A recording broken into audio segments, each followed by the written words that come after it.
National level पे GST की speaker हैं। तो आइए हम उनका बिल्कुल स्टार्ट करना। आपका कोई कांटेक्ट नहीं है, आपकी कोई बैकग्राउंड नहीं है, आपके पास कोई फैमिली मनी नहीं है, ठीक है, आप अलग से किराए के घर में रहते हो, आपको एक रूम के अंदर बंद कर दे, आपको कैसा लगे? Hello friends, welcome to fundas of life. मैं हूं आपकी होस्ट एंड दोस्त मिनी भाटिया। जैसे कि आप सब जानते हैं, फंडास ऑफ लाइफ का एक ही फंडा है, आपके साथ motivational and inspiring journey share करना। तो इसी सीरीज में हम लेकर आ गए हैं एक नई motivational journey CA Shefali Girdharwal, जो कि यूपी के एक शहर से आज दिल्ली एनसीआर में अपनी प्रैक्टिस चला रही हैं और नेशनल लेवल पे जीएसटी की स्पीकर हैं। तो आइए हम उनका वेलकम करते हैं अपने इस चैनल पे। Welcome Shefali, welcome to fundas of life. So much. तो सबसे पहले शेफाली, हम ये जानना चाहेंगे कि एक तो सीए बनना, मैं भी सीए बनी, फैमिली का सपोर्ट तो था, लेकिन रिश्तेदारों का हमेशा ही रहता है कि लड़की को सीए क्यों करवाना है, कि ये बहुत डिफिकल्ट कोर्स है और ये लड़कों की ही लाइन है। तो आपकी ये जर्नी कैसे स्टार्ट हुई? आई विल से कि मैंने अपने आसपास कोई सीए को ज्यादा देखा नहीं था, एंड टू बी ऑनेस्ट, मैं जिस सिटी से बिलोंग करती हूँ उस टाइम शायद पूरी सिटी में भी बहुत ज्यादा लोग सीए नहीं होते थे, बहुत लोगों को पता भी नहीं होता था सीए के बारे में। जैसे आप किसी को बोलो कि आप सीए कर रहे हो तो बोलेंगे कौन से कॉलेज से कर रहे हो, कॉमन क्वेश्चन है ये, कौन सी यूनिवर्सिटी से कर रहे हो। तो आपको एक्सप्लेन करना पड़ेगा कि नहीं, सीए ऐसे किसी कॉलेज यूनिवर्सिटी से नहीं होता, हमारा एक पूरा सेंट्रलाइज इंस्टीट्यूट है, वहां से करना होता है। देन यस कि मुश्किल होता है, बट आई विल से कि उस वक्त मैं काफी बच्ची थी, तो उस वक्त मुझे बहुत मुश्किल समझ नहीं आता था, मतलब मुझे नहीं पता था कि मुश्किल क्या होता है। टू बी ऑनेस्ट, अभी अगर शायद करना पड़े तो मैं सोचूं कि वो चीज मुश्किल है या इजी है, बट मुझे लगता है एक एज तक हम काफी इनोसेंट होते हैं, जहाँ पे हम चीजों को ज्यादा जज नहीं करते, हम अपने आप को ज्यादा तोलते नहीं है कि हम क्या कर सकते हैं क्या नहीं कर सकते। और वो बहुत अच्छी चीज होती है, क्योंकि उसमें कई बार हम वो चीजें टेकअप कर सकते हैं जो अगर एक समझदार और मैच्योर माइंड का इंसान सोचे तो वो नहीं करेगा, क्योंकि उसको नहीं लगता कि उससे होगा जी। तो आज की डेट में तो मुझे लगता है शायद पता नहीं मुझसे होगा ही नहीं होगा, लेकिन उस वक्त मैंने ये सोचा ही नहीं था इजी है मुश्किल है। उस वक्त ये था कि नहीं, सबसे बड़ी बात उस टाइम पे सोशल मीडिया इतना एक्टिव नहीं था, आपको नेगेटिविटी मिले। आज के टाइम में तो क्या है कि सोशल मीडिया के ऑब्वियसली पॉजिटिव एस्पेक्ट्स बहुत हैं, लेकिन नेगेटिव भी काफी ज्यादा है। किसी चीज को शुरू करने से पहले बहुत सी नेगेटिविटीज हमें मिल जाती हैं कि ये मत करो वो मत करो। तो सीए की जर्नी स्टार्ट हुई, सीए करने के बाद आपने पहले जॉब ज्वाइन किया। यस। तो उसके बारे में आप कुछ बताएंगे, वहां पे कुछ difficulties I? Yes, so I will से कि एक अकेली लड़की के लिए दूसरी सिटी में जाना, और जहाँ पे आपका कोई रिलेटिव नहीं है, मतलब जनरली लोग कोई काम स्टार्ट करते हैं, कोई बिजनेस स्टार्ट करते हैं, कोई भी इंसान, चाहे वो स्ट्रांग हो, चाहे मेल हो, चाहे फीमेल हो, चाहे वीक हो, चाहे कोई भी, बट उनका एक सर्कल होता है। जैसे आपके कुछ रिलेटिव्स होते हैं, कुछ जान पहचान के लोग होते हैं जिनसे आप फोन पे कुछ पूछ सकते हो, कुछ बता सकते हो, गाइडेंस ले सकते हो। But mainly I will say there was a lot of lack of guidance, तो कोई भी नहीं था। एंड मैं अभी बोलूँ तो मुझे उस वक्त ये चीज समझ में भी नहीं आती थी कि मतलब ऐसा कुछ है भी। मैंने कई बार ना, इग्नोरेंस इज अ ब्लिस, कि आपको पता ही नहीं है वो चीज। तो उसकी वजह से क्या है ना कि कुलबुला भी नहीं रहे, परेशान भी नहीं हो, आप कर रहे हो, जो जैसा आ रहा है आप फेस करते जा रहे हो, करते जा रहे हो, करते जा रहे हो। तो बस उसी हिसाब से था कि जॉब पहले स्टार्ट हुई। जॉब स्टार्ट होने के बाद में स्ट्रगल रहा इनिशियल, जैसा कि जॉब में होता है, आप स्मॉल टाउन से आए हो तो ऑब्वियसली ज्यादा होता है, बिकॉज आपको उसमें कोई नहीं बताता कि क्या आपको बिग 4 में जाना है या आपके लिए ये अच्छा है ये नहीं अच्छा है। उस वक्त तो आपको जो सामने आया आपने वो पिक कर लिया। बट हाँ, काफी साल के बाद जब मुड़ के देखोगे तो आपको लगे कि नहीं, वो शायद ठीक था, क्योंकि आज यहाँ तक आने के लिए वो वही रास्ता मेरे लिए सूटेबल था। तो जॉब के बाद फिर आई स्टार्टेड वॉचिंग इधर उधर, मतलब एक एक्सप्लोर करना बच्चा शुरू करता है कि क्या मेरे लिए सही है क्या नहीं है। फिर कुछ चीजें देखी, बिजनेस से रिलेटेड, प्रैक्टिस से रिलेटेड, लोगों से मिली, तो फिर एक दिल में हो गया कि नहीं, मुझे अपना कुछ करना है। एंड वो एक मोटिवेशन नेचुरली आ जाता है कहीं से देख के, किसने ये किया उसने वो किया। तो I quit my job, and I will से कि अगेन वही चीज दोबारा आएगी कि आज की डेट में अगर मैं बोलूं तो it was a very stupid decision कि जॉब छोड़ के गलत था। आपका कोई कांटेक्ट नहीं है, आपकी कोई बैकग्राउंड नहीं है, आपके पास कोई फैमिली मनी नहीं है, ठीक है, आप अलग से किराए के घर में रहते हो, आप पब्लिक ट्रांसपोर्ट से ट्रेवल करते हो, और ऐसे में आपकी अच्छी खासी जॉब है, मतलब एक चीज थी जिसने आपको लाइफ में थोड़ा स्टेबल किया। और उस टाइम पे ऐसा डिसाइडेड कि मुझे नहीं करना है। सो आई विल से मतलब एकदम से अगेन जीरो से स्टार्ट करना है। समझदार इंसान अगर करे तो उसको कभी नहीं करना चाहिए। नॉट एडवाइस कि कोई भी करे। और एक और ये भी था कि मुझे कोई बिजनेस का नॉलेज भी नहीं था, मुझे लगता था बट एक्चुअली मुझे नहीं था। So I left my job, I started my business, और कुछ ही महीने में सब उथल पुथल, I lost all of my savings, और फिर बड़ा स्ट्रेसफुल टाइम आ गया।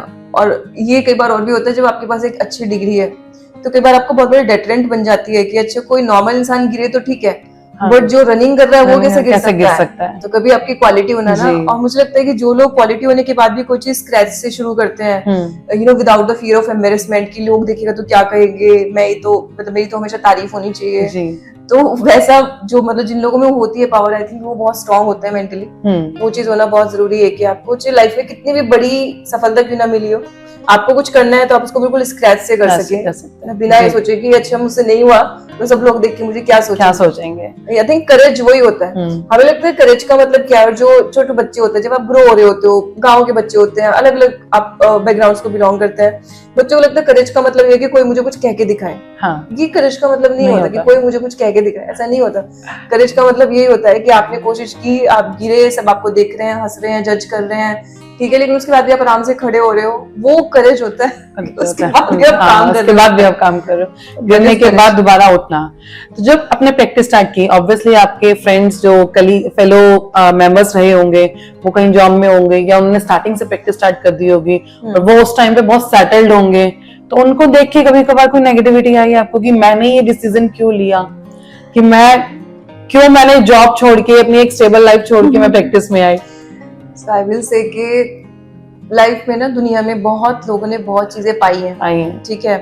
हम लोग बहुत सक्सेस स्टोरीज पढ़ते हैं। मैं थोड़ी दिन पहले बुक पढ़ रही थी साइकोलॉजी ऑफ मनी, तो उसमें मैंने एक बड़ी इंपॉर्टेंट चीज पढ़ी जिससे मैं रिलेट कर सकती हूँ। मतलब मुझे पहले खुद भी महसूस होता था वैसे, बस उसमें भी लिखा था बहुत सारे लोगों ने बहुत सारी सक्सेस पाई है दुनिया में, किसी ने कुछ बनाया, किसी ने कुछ बनाया, बट आपको एक चीज समझनी है कि वो दुनिया में सबसे ज्यादा हार्ड वर्किंग करने वाले लोग नहीं थे, ना ही दुनिया में सबसे स्मार्ट थे।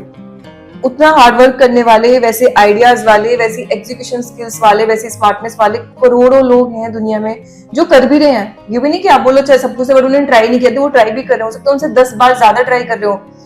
आप मानो या नहीं मानो, बट कई बार सही समय पे सही जगह पे होना इंसान के लिए बहुत इंपॉर्टेंट होता है, इररिस्पेक्टिव ऑफ योर एफर्ट्स। मैं हमेशा एक चीज बोलती हूँ कि जैसे मान लो मेरा चैनल था, उस पर स्टार्टिंग में बहुत सारे फॉलोअर्स एकदम से आ गए, 3 लाख के करीब फॉलोअर्स थे। मैं उसमें भी ये चीज बोलती थी कि I am only lucky, it's just being lucky, nothing else. उसके बाद फिर टाइम आया जब मैंने बहुत कोशिश की, बोला जाता है कि मेहनत के साथ आपका लक बहुत जरूरी है बनने में। मैं हमेशा बोलती हूँ कि आप ना ये चीज भूलो मत कि आज आपके साथ कुछ अच्छा हो गया है। इसमें एक लाइन मेरे को बड़ी अच्छी लगी थी, कहीं मैंने पढ़ी थी कि दुनिया में बहुत सारे लोग ऐसे हैं जिनके पास वो बहुत सारी चीजें हैं जो वो एक्चुअली में डिजर्व नहीं करते, बट हमें जो भी कुछ मिला है हमें लगता है ये तुम डिजर्व करते ही हैं, बट हम में से बहुत सारे लोगों के पास एक्चुअली वो चीज है जो हम जिसके लिए हमने कुछ किया नहीं है। तो उसको कृपा मानो भगवान की कि उन्होंने हमें दिया है, तो अच्छी बात है। कभी भगवान वापस ले ले तो पागल मत हो, ये मत कहो कि अच्छा मैं तो डिजर्व करता था, मुझसे छीन लिया, उन्होंने छीना नहीं है, तुम्हारा वो कभी था ही नहीं। बस वो वाली चीज। तो जब आप सीए कर रहे थे, तो सीए की जर्नी में भी आपको, जो कि सीए का एक वो है फंडा कह सकते हो कि फेलियर सीए का पार्ट है, तो कभी आपको फेलियर मिला और आपको लगा कि मैं डिप्रेशन में जा रही हूँ, या आपने अपने आप को संभाला किस तरीके से? जैसे कि आप कह रहे हो कि आप अपना घर छोड़ के ऑलरेडी अकेले यहाँ आके सीए की प्रिपरेशन कर रहे थे, एग्जाम्स वगैरह की, क्योंकि बहुत से स्टूडेंट्स ऐसे मिलते हैं, मतलब मैं बहुत से स्टूडेंट्स ऐसे मिली हूँ जो कि ये कहते हैं कि फेलियर पे मैम हमने सुसाइड तक अटेम्प्ट किया है, क्योंकि हम जो सीए की लाइन में स्टूडेंट्स आते हैं वो ऑलरेडी मेरिट लिस्ट वाले होते हैं, अपने स्कूल के, डिस्ट्रिक्ट के टॉपर्स होते हैं, और जब वो सीए में आके फेलियर को फेस करते हैं तो वो एकदम से टूट जाते हैं। तो आपकी लाइफ में कभी ऐसी सिचुएशन आई और आपने अपने आप को कैसे संभाला? आई विल देखो, स्ट्रेस और डिप्रेशन की ना एक बड़ी बेसिक सी चीज है कि अब वो रिलेटेड है आपकी सिचुएशन से नहीं, आपकी एक्सपेक्टेशन से। ठीक है, एक इंसान के पास मर्सिडीज है, अगर वो होंडा सिटी चलाने लगे तो वो डिप्रेस हो जाएगा जी, लेकिन किसी इंसान के पास स्कूटी है, वो होंडा सिटी चलाने लगे तो वो डिप्रेस नहीं होगा क्योंकि उसको आदत है जी। तो वो इट्स नॉट अबाउट सिचुएशन दोनों की सेम है, इट्स अबाउट योर एक्सपेक्टेशन। और उसमें मैं ये चीज बोलूंगी कि हाँ, आपका पास्ट क्या है। अगर आप जैसे बहुत रिच फैमिली से हो तो आपको क्या होगा, एक मॉडरेट लाइफ जीने में प्रॉब्लम होगी। आप पुअर फैमिली से तो आपके लिए वही लाइफ ड्रीम होगी जी। तो आई थिंक हर बच्चे को इस चीज का ध्यान रखना चाहिए कि ऑप्टिमिज्म इज वेरी इंपॉर्टेंट। आप आज सी में फेल हो गए, इसका मतलब ये नहीं कि किस्मत आपकी खराब है या कुछ आपका हो नहीं पाएगा। भैया सुनो, करोड़ों लोग दुनिया में ऐसे हैं जिन्होंने सी नहीं किया और वो सी से बहुत अच्छी लाइफ जी रहे हैं, बहुत अच्छे करियर्स बना के जी रहे हैं। तो भगवान आपके लिए बस ये वाला रूट नहीं चाहते, तो उन्होंने कोई और रूट सोचा था। अब आप दुखी होने में लगे रहोगे तो फिर एक दिन आपको इस बात का दुख होगा कि मैंने वो टाइम सिर्फ दुखी होने में क्यों लगाया। कुछ सबसे और ज्यादा कर दुख आपको इस सकता बात था। का होगी उस समय यार मेरे पास टाइम था, मैं कुछ जैसे होता है कि कई बार बंदा मार्केट में इन्वेस्ट करता है ना, मैंने ग्लोब कैपिटल में जॉब किया है तो वहाँ मार्केट इन्वेस्टमेंट की बात होती है, तो एक मेंटालिटी बता रही हूँ, जैसे आपके 1 करोड़ रुपए दाव पे लगे हैं तो बंदा सोचेगा इससे तो 10 करोड़ आ रहा है, हाँ। फिर मान लो नुकसान में चला गया तो उसके बाद उसके पता चला कुछ लाख बच गए तो वो सोचेगा नहीं इससे तो करोड़ ही होने करोड़ ही चाहिए, होने चाहिए। ठीक है, फिर पता चला कुछ हजार बच गए, जब वो सारे खो देते हैं ना तो वो सोचते हैं कि लास्ट वाले 1000 थे वो 1000 ही बचा लेते हैं। कुछ तो था क्योंकि आप बड़े से देखते हुए आ रहे थे तो उस वक्त आपको छोटा लग रहा था, छोटा लगा। लेकिन जब आपके पास कुछ नहीं रहा तो आपको बड़ा लगा कि ये जीरो ना होता, कम से कम लाख वाले बचे थे, कुछ तो कर सकता था, कुछ तो कर सकता था। वही वाली चीजें लाइफ में। जहाँ तक फेलियर की बात है, आई विल से कि आई वाज लकी कि मेरे जो ग्रुप्स थे वो फर्स्ट टाइम में क्लियर हो गए थे। अच्छा, उसके बाद मेरे को जो स्ट्रेस मिला वो मिला दूसरे तरीके से। वो एक स्टोरी है, शायद किसी को भी कोई मैंने बताई नहीं होगी। ऐसा हुआ कि एक ना आईटीटी की ट्रेनिंग तभी नई नई इंट्रोड्यूस हुई, तो अच्छा मैं तभी कई सारी जो मेरी फ्रेंड्स साथ में थे उनको पढ़ाती भी थी, ठीक है। तो क्या हुआ कि जैसे अब मेरे दोनों ग्रुप क्लियर हो गए ना, आई वाज वेरी हैप्पी, मैंने आईटीटी ज्वाइन किया और वो एक एप्टेक का ब्रांच था मुजफ्फरनगर का, मेरे को आज तक याद है, वहाँ पे गांधी कॉलोनी के आसपास कहीं था। तो उन्होंने क्या किया था, उन्होंने जो उनकी फीस होती है फ्रेंचाइज की एप्टेक दिल्ली को सबमिट नहीं कर रखी। अच्छा, तो मैंने वहाँ पे ज्वाइन कर लिया, I was not aware of it, मैं तो बड़ी इनोसेंट बच्ची थी उस समय, और मैं बहुत दिनों तक जाती रही। लोगों के जिन बच्चों का मेरे से अगले अटेम्प्ट में क्लियर हुआ था उनकी भी कंप्लीट हो गई, और पता चला मेरी आईटीटी ट्रेनिंग ही नहीं कंप्लीट हो रही है। आई वाज वेरी शाय, तो मेरे को ज्यादा बहस करने की आदत नहीं थी किससे। एक बार पूछा, उन्होंने कहा आपका हो जाएगा एग्जाम, आपके डॉक्यूमेंट में ये कमी है वो कमी है, तो ठीक है। ऐसे करते करते 1 साल निकल गया एंड मेरे को डिप्रेशन उस समय भी हुआ, यार ग्रुप तो पास कर लिए लेकिन डिग्री नहीं मिल रही। एक्चुअली वांटेड टू लाइक यार क्या हो रहा है मेरे साथ जी। देन इंटरफेयर किया फैमिली वालों ने एंड अल्टीमेटली उन्हीं के एक एम्प्लॉई ने बताया कि उनका फ्रेंचाइज दिल्ली से नहीं है। तो फिर मैंने दोबारा से फीस पे करके, तो वो भी बहुत बड़ी चीज थी, एक जगह फीस पे करके मैंने फीस पे करना किया मेरा। एंड वो एक इंसान है जो उसके ऑनर के दिल से आज तक नफरत करती हूँ, और मेरे दिल में किसी के लिए कोई ग्रज नहीं है, किसी ने अच्छा किया बुरा किया कि आप किसी का 1 साल खराब करो, ठीक है, अननेसेसरी, मतलब आपको एक रूम के अंदर बंद कर दे 1 साल, आपको कैसा लगेगा, मतलब लाइफ 1 साल पीछे कर दी, अननेसेसरी, कोई रीजन नहीं था, जबकि जल्दी थी इतनी ज्यादा कि जल्दी हो जाए। ग्रुप से ऐसे क्लियर की, इतनी मेहनत करके रात भर पढ़ के फिर फाइनल में आई, तभी भी मतलब पहले मैंने बोथ ग्रुप दिए थे, तो मेरा फर्स्ट ग्रुप क्लियर हो गया था, सेकंड रह गया था एंड एवरीबॉडी वाज हैप्पी, मेरे घर में सब खुश, सब रिलेटिव सब खुश, लेकिन मैं अकेली की नहीं, मेरे को बोथ ही निकालने थे। मम्मी मेरे को बोल रही कि तेरे लिए कुछ लेके आओ, मिठाई खाएगी, and I was just crying कि नहीं मेरे को बहुत ही निकालने थे। फिर मम्मी ने थप्पड़ मारा और कहते हैं कि माँ के थप्पड़ में बड़ी सही चीज होती है। वैसे मैं एक चीज हमेशा बोलती हूँ कि जो शहर के सोफिस्टिकेटेड बच्चे होते हैं ना, जिनके पेरेंट्स उनको उंगली लगाने से भी डरते हैं कि मेरे बच्चा ये ना हो जाए, उनको डिप्रेशन होता है। जो गाँव के बालक होते हैं ना, सुबह शाम 2 रैपट खाते, उन्हें डिप्रेशन नहीं होता, उनका थप्पड़ के साथ झड़ जाता है। तो वही वाली चीज है कि मार खाते रहो बचपन से, तो आगे बढ़ डिप्रेशन भी नहीं होगा और आगे भी बढ़ते जाएंगे। बच्चों को ज्यादा नाजुक बनाने का फायदा नहीं, नाजुक बनाने का मत बनाओ। तो प्रैक्टिस में आने के बाद जीएसटी स्पीकर बनने तक का सफर, क्या क्या चैलेंजेस फेस किए और क्या अभी भी फेस कर रहे हैं? आई विल से कि शुरू में एज ए स्पीकर बोलना एक डर था, ठीक है, और ये भी मैं सबको बोलना चाहूंगी कि आप उस दिन जाके बोलना नहीं स्टार्ट करोगे जिस दिन आपको आ गया। आप बोलना स्टार्ट करोगे तब आपको आएगा। वो पहला दिन, वो पहले महीने, वो टाइम आपको हमेशा फेस करना पड़ेगा, उसके अलावा कोई इलाज नहीं है उस चीज का। आपको जाके खड़ा तो होना ही पड़ेगा। तो ऐसा नहीं है कि मैं परफेक्ट थी उस दिन में जाके, nobody can help you, nobody can help, आपको खुद को ही मोटिवेट करना पड़ेगा। पानी में उतरे बिना तैरना नहीं सीखोगे।